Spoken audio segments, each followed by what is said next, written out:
Vamos lá. Com base na arquitetura cliente-servidor, isso aqui é legal, né, pessoal? Quando a gente vai ver isso em engenharia de software, fica bem mais claro isso. Mas as primeiras arquiteturas, eu tive sorte ou azar, né, de ser formado nessa época, então foi uma grande revolução. Antigamente os bancos de dados eram monolíticos, né? Era só um software que fazia tudo. Aí surgiu a arquitetura cliente-servidora, foi uma mão na roda. O que é a arquitetura cliente-servidora? A gente tinha o cliente e tinha o servidor. O servidor, o que era o servidor? Era o nosso banco de dados, beleza? Então, quem pegou aí programação Delphi, né? Visual Basic, mas não é o Visual Basic Sharp, não, é o .NET, não, é o Visual Basic queixo duro mesmo. Então, o que a gente fazia? A gente começou a desenvolver aplicações e a gente montava as consultas aqui, né? Botava uma string lá em formato de consulta, essa string era enviada para cá, esse cara que fazia toda a consulta juntava a resposta e mandava de volta para a aplicação. Então, a gente dividiu o processamento, a gente diz que esse cara aqui era o cliente, né? E esse aqui era o servidor de dados, beleza? Então a gente dividiu esse processamento. As regras de negócio a gente podia implementar aqui, né? Aumentar o salário, 10%, coisa e tal, mas quando precisar pegar os dados de salário, esse cara que fazia o trabalho. Ele mandava uma requisição. Foi basicamente isso. Arquitetura em duas camadas. Lá em engenharia de software a gente vai ver as várias arquiteturas, tá? Então tá lá. Isso aqui seria o front-end, né? Isso aqui seria o front-end. Isso aqui é o back-end, que é o sistema gerenciador de banco de dados, beleza? Então vamos ver lá o que ele quer saber a respeito disso. De acordo com estas categorias, julgue a seguir, vamos lá. O back-end gerencia as estruturas de acesso, desenvolvimento e otimização de consultas, controle de concorrência e recuperação. É isso mesmo, ele vai estar preocupado com a manipulação do dado de maneira geral, beleza? Seria o SGBD. Em sistemas centralizados, front-end e back-end são ambos executados dentro de vários sistemas. Não, se for centralizado é um sistema só, né, porra? Está incoerente, né? Está incoerente. Centralizado é um sistema só. Front-end do sistema de bancos de dados consiste em ferramentas como formulário, gerador de relatório, recurso de interface gráfica. É isso mesmo, beleza? Então aqui seria, muita gente utilizou, quem trabalhou com Delphi. Eu trabalhei muito tempo, na época da década de 90, o Exército comprou Oracle. Porra, a gente desenvolveu, a gente virou desenvolvedor Oracle, assim, Forms e Report e PLSQL. A gente era bom no que fazia, beleza? Fazia muita coisa errada, mas a gente era bom, porque não tinha essas boas práticas de programação, né? Aí na época tinha o programalista, né? Que era o programador analista PLSQL. A gente desenvolvia o sistema todo dentro do banco de dados. Tudo procedido, tudo dentro do banco de dados. Vamos tirar o Oracle da empresa. O que faz? Manda todo mundo embora, cara. Que ninguém vai aturar outro banco, tá tudo ali, porra. Vai perder tudo, né? Isso é acoplamento, né? A gente aprendeu como não fazer, beleza? Mas era onda na época, Todo mundo fazia isso, tá? Vamos lá. Front-end sistemas, certinho. Interface entre front-end e back-end é feita por um programa de aplicação. Não, a comunicação é rede, né? A tecnologia de rede, então, na verdade, não tem nada entre os dois. Na verdade, esse cara se comunica diretamente com esse cara por meio de conexões. Então, o próprio SGBD tem uma maneira de se conectar sem maiores problemas. Então, a correta seria a 1, né? Esse aqui centralizado é só um sistema. E a 3 estão corretas, né? A 1 e a 3 estão corretas. A 2 e a 4 estão erradas. Vamos lá. Pode falar. A 4 lá, eu poderia interpretar ela errada se eu colocasse uma aplicação web entre os dois para poder manipular isso. É que cliente-servidor já não era web. Entendeu? Cliente-servidor é Delphi acessando o Oracle direto. Quando tu bota o web, aí tu já vai para uma arquitetura cliente-servidor em 3 camadas. Beleza? Esse aqui botou cliente-servidor em 2 camadas. Em engenharia de software isso vai ficar mais claro quando a gente for ver. Quando eu falo cliente-servidor em 2 camadas, é máquina. Beleza? Aí quando eu vou para 3 camadas é quando veio o web. Aí é cliente-servidor em 3 camadas. Eu vou mostrar. Aí você vai ter o browser, que é um cliente enxuto, aí tu vai falar. O servidor de aplicação. E aqui eu tenho o banco de dados. Então aqui seria cliente-servidor em 3 camadas, e não back-end e front-end. É que ele botou 2 camadas. Em software, engenharia de software, me cobra isso que mostra a diferença da arquitetura cliente-servidor em 2 camadas, a arquitetura cliente-servidor em 3 camadas e a arquitetura MVC. São coisas totalmente diferentes. Isso a gente aborda lá em engenharia de software. Beleza? Vamos lá. Em sistemas centralizados, também está mal escrita. Tá mal escrito, né? Centralizado quer dizer o seguinte, quando tu tem o IBM lá, mainframe, coisa e tal, é um sistema só, tu só tem um sistema acessando. É que ele escreveu mal, ele quer dizer isso. Se eu tenho uma arquitetura centralizada, é um sistema acessando o banco de dados. Se eu tenho arquitetura de eu posso ter vários sistemas acessando o banco de dados. Tá mal escrito pra caramba. Ele te induziu a isso, mas tá mal escrito. Se você for falar, tá mal escrito. Beleza? Tranquilo? Que nem lá, o sistema de banco de dados não tem nada em comum com o sistema operacional, coisa e tal. Tá mal escrito. Só que em concurso a gente já começa a ver, pô, olha só o que o cara tá falando. Se é centralizado é um só. Aí não tem jeito. Beleza? Mas tá mal escrito mesmo. Merece recurso? Merece. Só que a IAD, pessoal, infelizmente, ela tem muito pouco concurso. Então eu não sei como dizer a receptividade para recursos. É um concurso ou outro. O CESP garantindo, a gente olha a questão e sabe, ó, essa aí o recurso tem grande chance de ser aceito. Mas qual é a ideia? Como é que a gente faz? A IAD cada vez mais fazendo concurso. A nossa ideia é a seguinte, teve dúvida, a gente mete recurso e vamos ver a receptividade da banca e a gente vai desenvolver esse conhecimento, beleza? Ó, FCC eu sei que é muito ruim de aceitar recurso. A CESP é uma das bancas mais receptivas. Tem questão que a gente olha e fala, essa aqui a gente vai conseguir cancelar. Tem tudo para ser cancelada, beleza? Então, vocês podem olhar os gabaritos de CESP, a gente muda muito o gabarito de CESP. É a mais fácil de mudar. Agora, FCC, eu nunca consegui mudar um gabarito de FCC. A gente tem vários recursos, nunca foi aceito.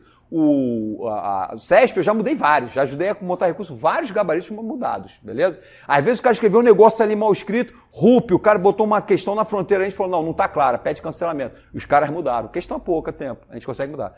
Agora, questão escrita assim, vamos meter recurso. Até a banca, a gente, né? A banca fala, pô, cara, é melhor a gente ser responsável na hora de montar a questão para evitar recursos, beleza? O CESP já se amarra. Qual?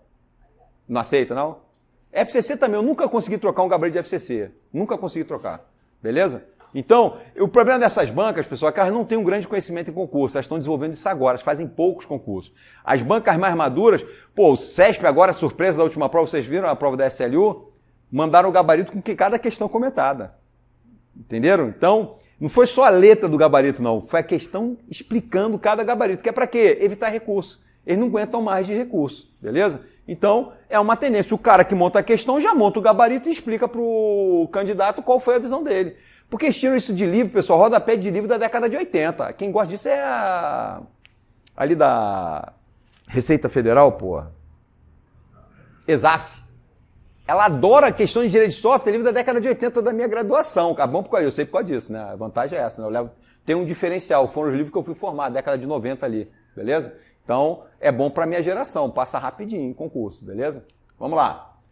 Continuando. O projeto físico é uma atividade cujo objetivo não é apenas criar estrutura apropriada aos dados de dados no armazenamento, mas também fazer isso de modo que garanta bom desempenho. Verdadeiro, pessoal. Lá no modelo físico, a gente está atrás de montar estruturas de acesso, né? Índices, coisas desse tipo, né? Os administradores ou projetistas de bancos de dados devem analisar alguns fatores que influenciam o projeto físico do banco de dados. Sobre esses fatores, assinale a alternativa correta.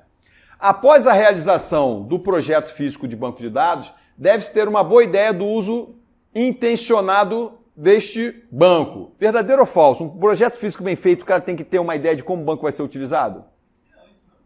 Não, ele está falando depois do projeto físico. Ó. Ah, não. Antes, tá, e botou após, né? Definindo de forma de alto nível, eu li antes, então tu leu certo, né? Após. Então aqui está errado, ele está dizendo que após, vamos lá, então vamos ler. Após eu li antes, não sei de onde eu tirei isso. A realização do projeto físico do banco de dados deve ser uma boa ideia de uso intencional deste último. Na verdade, quando eu vou para o projeto físico, eu já tenho que entender como ele vai ser utilizado. Definindo de uma forma de alto nível, não, pessoal, quando eu vou para o projeto físico, eu tenho que saber quais os campos são apropriados para índices, né? Normalmente a chave primária já é uma boa candidata a índice, quer dizer, né? A chave primária vira índice, né? Então eu tenho que saber quais são os tipos de consultas mais comuns, né? Desse tipo de coisa. Então, na verdade, no projeto físico eu já tenho que saber isso. Além de identificar as características das consultas de seleção e transação de leitura esperadas, há de considerar suas taxas de chamadas esperadas. Além de identificar as características das consultas de seleções e transações de leitura esperadas, há que se considerar taxas de chamadas esperadas. Essa questão para mim está boa. Ela só não está muito boa, mas está boa. Qual é o furo dela? Além de identificar as características das consultas de seleção e transações de leitura. Pô, o pessoal mais crítico do banco de dados não é só leitura. E a transação de inserção, deleção, atualização? Transação de leitura. Pô, leitura é lock compartilhada, é tranquilaço de lidar. O problema é o quê? Escrita. Então, tipo assim, na falta de uma coisa certa, eu marco essa, tá? Mas para mim isso aqui é peguinha, transação de leitura, né? Para mim é um peguinha. Vamos para outra. As taxas de chamadas esperadas aí, Isso é legal. é a previsão do QA? Quais são as consultas mais comuns? Qual o volume de dado recuperar nessas consultas mais críticas? Quantas tabelas eu vou numa consulta crítica? Aí é legal, isso é legal. Taxa de retorno ali, o volume de dados que vem, número de leitura. A gente começa a trabalhar com unidades para ter uma ideia do custo das consultas. Isso é legal, beleza? Vamos lá. O número máximo de caminhos de acesso deve ser especificado para um arquivo. Pessoal, o que é caminho de acesso a um arquivo? Em um SGBD, como é que eu escolho um caminho de acesso para um arquivo? O que eu estou criando? Eu estou criando datafile, mas como é que eu crio um caminho para acessar esse datafile? O que é isso?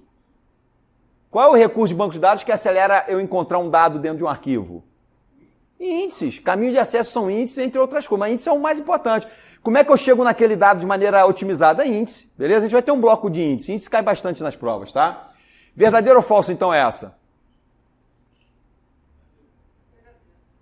Falso.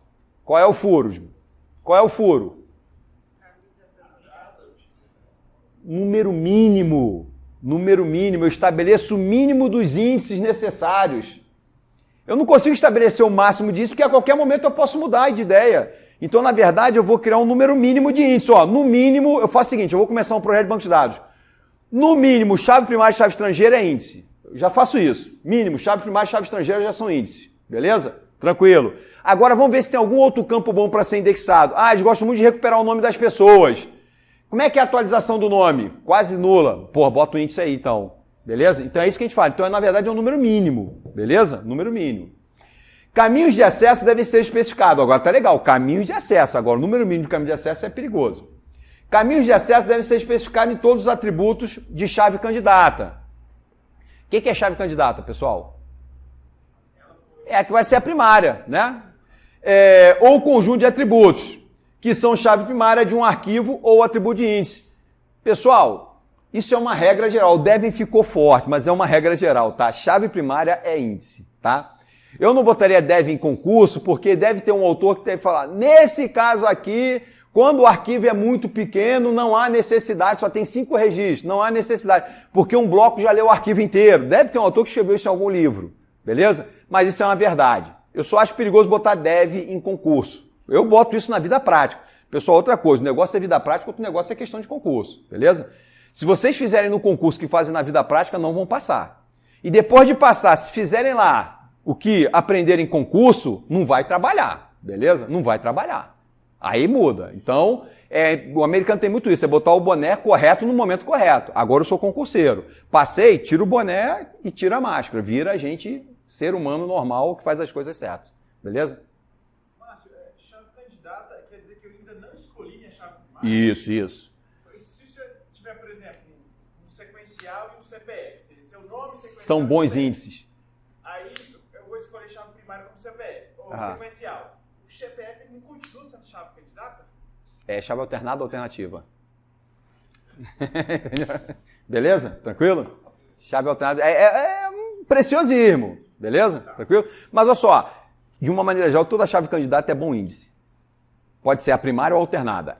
São bons índices. Beleza? Tranquilo? Então essa aqui viram que é a melhor? Ou a menos pior? Não, essa aqui tá legal, Até que não tinha furo não, né? Essa ficou tranquila. Vamos lá. Continuando. Pessoal, aí o cara vai e coloca lá, ó. Ele coloca enfermaria, 1 para N com paciente. O que ele quer aqui? Vamos lá. Na transformação do modelo conceitual, o fator determinante para a implementação de relacionamentos é a cardinalidade mínima e máxima das entidades. Verdadeiro, né, pessoal? A cardinalidade é que vai dizer a minha estratégia de mapeamento do relacionamento, não é isso? Com base na figura, assinale a alternativa que contém a regra de implementação preferida para a tradução do relacionamento. Pessoal, 1 para N, esse lotação vai virar o quê? Chave estrangeira. De que lado do relacionamento? N. Então, na verdade, eu vou ter uma coluna em paciente representando o quê? A enfermaria. Não é isso? Então eu crio uma coluna aqui, que vai ser minha chave estrangeira. Qual é a resposta correta? Tabela própria, ó, tá vendo? Ó, tabela própria, tabela à parte, nunca tabela independente. Pô, o que eu estou dizendo? A banca é criativa. Se eu fosse da banca, se eu fosse contratado, eu já fui chamado para montar a questão de concurso, tá? De uma banca, tá? Aí eu falei, porra, beleza, vou dar cursos agora de, em vez de questões anteriores, próximas questões de concurso. Aí eu falei pro cara, ó, só tem um problema, eu dou aula para concurso, tem problema, pô, aí é falta de ética. Eu falei, a falta de ética é sua que tá me convidando, porra, não pedi nada. Eu não vou largar preparatório, porra, lógico, né? Aí eu falei, a aula vai ser aonde? Mané Garrincha, né? Questões dos próximos concursos, né? Chega lá atrasado meia hora, dá 10 minutos com as questões, saindo igual, Vitorino, né? Vai acertar tudo. Vamos lá. O cara pode botar aqui, ó, tabela independente, letra A. As bancas fazem isso, é que essa aqui ainda não tá tão má. Tabela independente, na letra E eu coloco tabela à parte, por exemplo, beleza? Se fosse um relacionamento N para N, por exemplo. Então, cuidado com isso. Tabela própria não serve. Adição de coluna, beleza. Adição de tabelas, fusão de colunas, fusão de tabelas, beleza? Ó, se fosse 1 para 1, obrigatório em algum dos lados, poderia ser fusão de tabelas, beleza? Se fosse 1 para 1, com pelo menos um dos dois lados obrigatório. A melhor solução é a fusão, beleza? Vamos lá. Na transformação do modelo conceitual, o fator determinante para a implementação de relacionamentos é a cardinalidade... Opa! É questão importante para vocês não esquecerem, beleza? Gravar na memória. Voei. Né? No mínimo eu copiei o slide para aproveitar alguma coisa, ficou igual. Vamos lá. Com base nos conceitos de modelagem, entidade e relacionamento, é correto afirmar que uma entidade fraca define-se como... Pessoal, o que é uma entidade fraca? Isso, seria o seguinte, é uma entidade que só existe quando há a instância da entidade forte associada a ela. Ela não é capaz de se identificar sozinha. O seu identificador é composto por uma chave parcial e uma chave estrangeira que veio da entidade forte, beleza? Então vamos lá. Entidade fraca, associações de múltiplos para múltiplos, pois depende exclusivamente das entidades de origem, bobeira. Junção de duas entidades em um relacionamento 1 para 1, bobeira. Entidade que não possui atributo-chave. Entidade que não possui relacionamento. Entidade que não possui atributos. Qual o menos pior? Ela não tem a chave parcial? Porra, então não é entidade que não possui atributos-chave. É entidade que não possui seu identificador completo. Mas ela tem parte do identificador. Ela vai colaborar, que é a sua chave parcial. Beleza? Então vai ser, ó. A entidade que não possui um atributo-chave. Não, tá certo sim, porque ele não tem nenhum atributo que é único, né? Tá certo. Tá certo. Porque o que é atributo-chave, pessoal? Atributo-chave é atributo único. A chave parcial não é única. Não, tá certo sim. Tá errado não. Tá certo sim. Porque ele tem uma chave parcial não é única. Beleza? Tá certo sim. Isso aí foi furo nosso, tá bem escrito.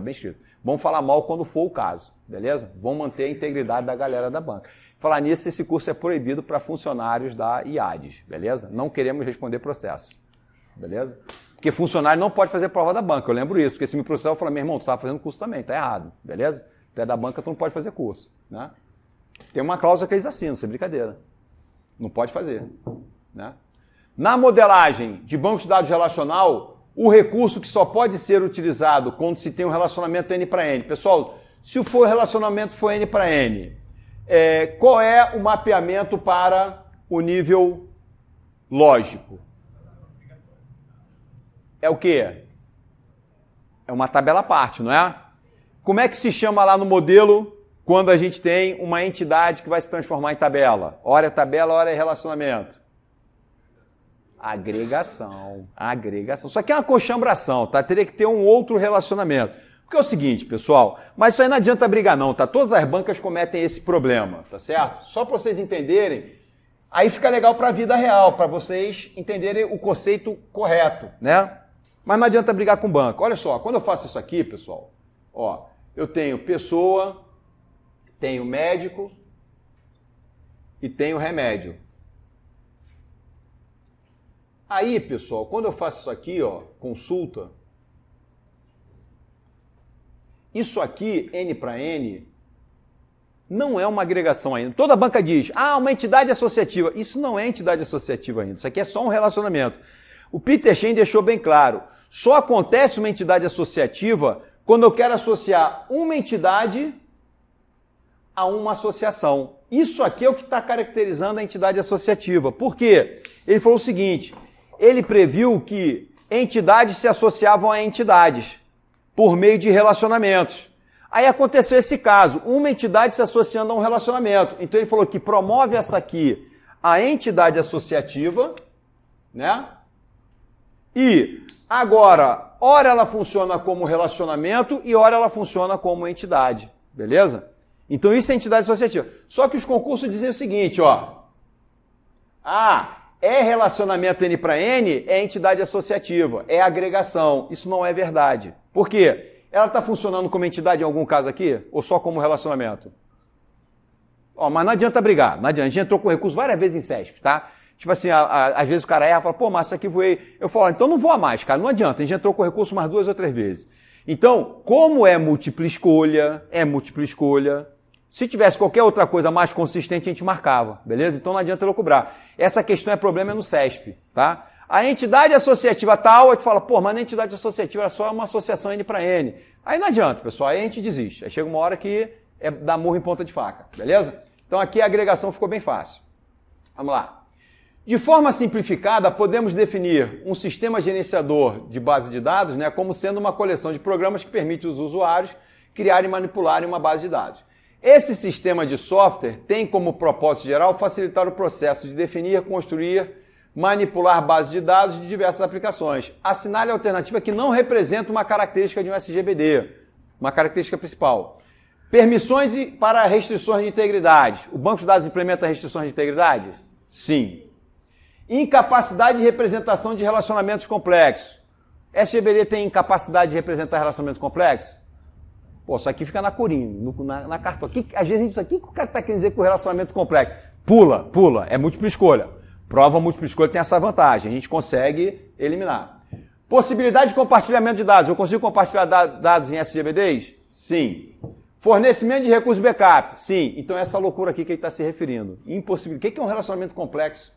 Aí deve ser relacionamento N para N ou várias entidades participando. Então essa aqui ele consegue, ele tem capacidade. Beleza? Então, loucura lá da banca, a gente vai e mata. Vamos lá. Vamos matar essa aqui, depois a gente vai para o intervalo. Considerando os conceitos relacionados ao modelo entidade de relacionamento, julguem as afirmativas a seguir. Uma entidade é algo do mundo real que possui uma existência independente. O que é uma entidade? É isso mesmo, entidade é um conceito do mundo real que existe por si só. Isso é uma entidade, beleza? Atributos são as propriedades particulares que descrevem a entidade. Então, pessoal, olha só. Para quem trabalha com orientação a objeto, entidade é o mesmo conceito que classe, tá? Então, quando a gente cria a entidade aqui, ó, CPF, a entidade pessoa, né?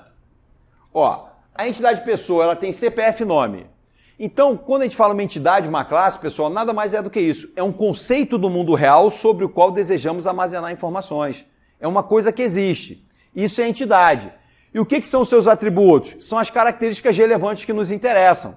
Aí entra o conceito de abstração. Pessoal, pessoa tem muito mais atributo do que isso aqui, mas no meu domínio só me interessa CPF nome. Só que a pessoa tem tipo sanguíneo, peso, altura e por aí vai. Só que nesse domínio só me interessa isso aqui, isso é abstração. Representar o que me interessa e ignorar o que não me interessa, beleza? Então esse seria o conceito de entidade. Atributos são as propriedades.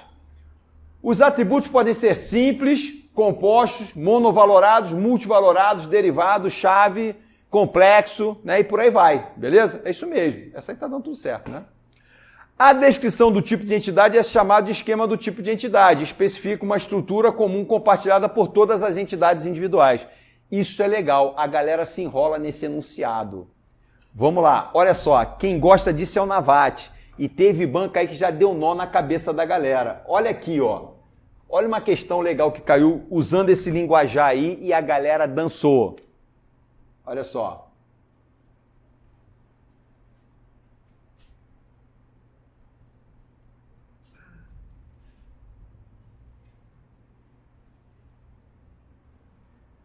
Acho que foi CESP, tá? Foi uma banca grande. Botou o seguinte, ó. Podemos afirmar que no diagrama acima, nós temos o tipo entidade A, o tipo entidade B e o tipo relacionamento R, cuja cardinalidade é N para N. Verdadeiro ou falso até agora? Aí ele falou, devido ao relacionamento, podemos afirmar que uma entidade A pode se relacionar com N entidades de B. E uma mesma entidade de B pode se relacionar com várias entidades de A. Verdadeiro ou falso? Verdadeiro, verdadeiro. Por quê? Olha só, pessoal. Olha o linguajar. Eu tenho aqui, ó, a entidade pessoa. Pessoa tem CPF e tem nome. Tem duas maneiras de eu falar isso. Então aqui vai ter 1, Ana, 2, Beto. Tem duas maneiras de eu falar, de eu descrever isso. Eu, como fui desenvolvedor, eu gosto de falar que isso aqui é a entidade pessoa, isso aqui é a instância Ana. É a instância Ana. Eu gosto de falar assim. Só que o Navati não gosta. Aí, quem é mais importante? Márcio ou Navati? Tirem a conclusão de vocês, beleza? Para concurso. Márcio Vitorino falou isso, isso e isso. O que a banca vai falar se vocês botarem um recurso? Márcio Vitorino. Vai falar, pô, esse cara aqui tá louco, cara. Né? Botar Márcio Vitorino. Quem é esse cara? Beleza? Agora o Navati gosta de falar assim, ó. Isso aqui é conjunto de entidades e isso aqui é uma entidade. Qual que cai mais em prova? A do Márcio Vitorino ou a do Navati? A do Navati. Os dois estão corretos. Tem autor que, se você pegar o autor que foi programador coisa e tal, normalmente ele fala entidade e instância. O autor que é só de banco de dados, conjunto de entidades, entidade. Então eu posso falar que uma entidade de A se relaciona com várias entidades de B, porque A é um conjunto de entidades. Uma entidade de B se relaciona com várias entidades de A. Lembrem-se disso. É que ele está falando que isso é o conjunto de entidade. Olha o último, ó. A descrição do tipo entidade é chamada de esquema. É que ele está querendo falar esquema aqui seria a estrutura, né? O tipo de entidade especifica uma estrutura comum compartilhada a todas as entidades individuais. Pessoal, todas as entidades do conjunto de entidade pessoa compartilham a mesma estrutura? Entenderam qual linguagem que ele está usando? As entidades Ana, a entidade Beto do conjunto de entidade pessoa. Então, cuidado com esse idioma. Já causou tumulto no SESC com essa questão. O pessoal falou, pô, mas tu falou instância. Eu falei, pessoal, todo curso eu falo. Eu gosto de usar muito entidade e instância, porque você usa classe e instância, tá? E você mapeia, acaba mapeando involuntariamente. Então, mas os caras de banco de dados, Navati, Corte, eles gostam de chamar isso aqui de conjunto de entidades e as entidades eles chamam de entidade, beleza? As ocorrências, né? Eles chamam de entidade. Então, só fechando, eu posso chamar isso de entidade, isso aqui de instância, e posso chamar isso de conjunto de entidades e isso aqui de entidade. Aí ele usou conjunto de entidades. Então todas estão corretas, beleza? Segundo essa nomenclatura, né? Tranquilo? Pessoal, vamos fazer um intervalo? A gente volta aqui a 15 minutos para fechar o restante, beleza? Não percam.